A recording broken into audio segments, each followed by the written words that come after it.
udah selama 2 tahun sempat udah nggak punya ekspektasi apa-apa lagi. Terserah lah ini film jadi dirilis atau enggak, bagus atau jelek hasil akhirnya, ya karena emang sebosan itu dengan penundaan yang begitu panjang. Lalu setelah dirilis, apakah kalian puas? Sesuai ekspektasi kah? Nah, sebagai penonton non-buzzer, aku akan mewakili kalian. Ya, aku cukup puas dan ini ternyata di atas ekspektasiku.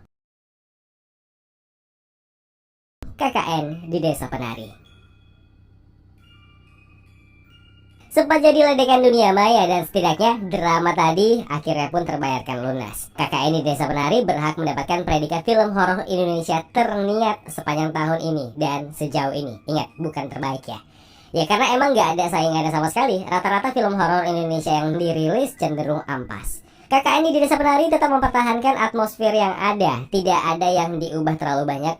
Hanya penyesuaian sedikit dari cerita original yang diupload di tweet viral di kanal Twitter. Mengambil dua sudut pandang detail dari sosok Nur dan juga Widya.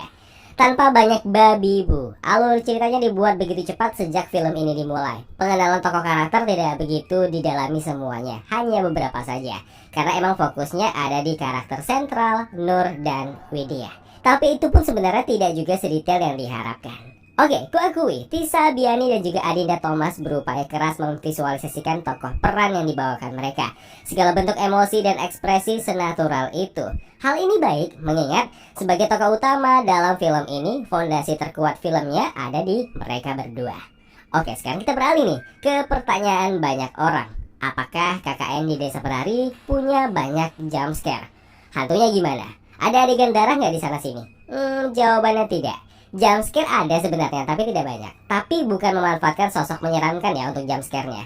Di sini yang bisa kalian rasakan justru horor psikisnya. Kengerian yang datang dari cara tiap tokoh dan alurnya yang dibuat untuk menggelitik bulu kuduk penonton. Nah, hal tadi tidak akan sempurna kalau bukan karena aspek sinematografi dan juga scoringnya yang punya andil banyak. Eksekusinya terbilang matang dan alhamdulillah scoringnya tidak memekakkan telinga. Seperti film-film horor Indonesia yang sudah pernah dibuat Awi Suryadi. Ya, sorry bang. Ya, film-film horormu yang belakangan emang agak bikin kuping sakit. Ya meski pada akhirnya harus jujur, KKN di Desa Penari hanya memuaskan di level medium. Detail karakter ada yang hilang. Ya mungkin emang alasannya disesuaikan sama cerita aslinya biar tidak mengganggu imajinasi pembaca. Tapi untuk level sinema, adanya sedikit lebih banyak penambahan cerita selagi tidak merusak cerita aslinya, ya itu sebenarnya nggak jadi masalah.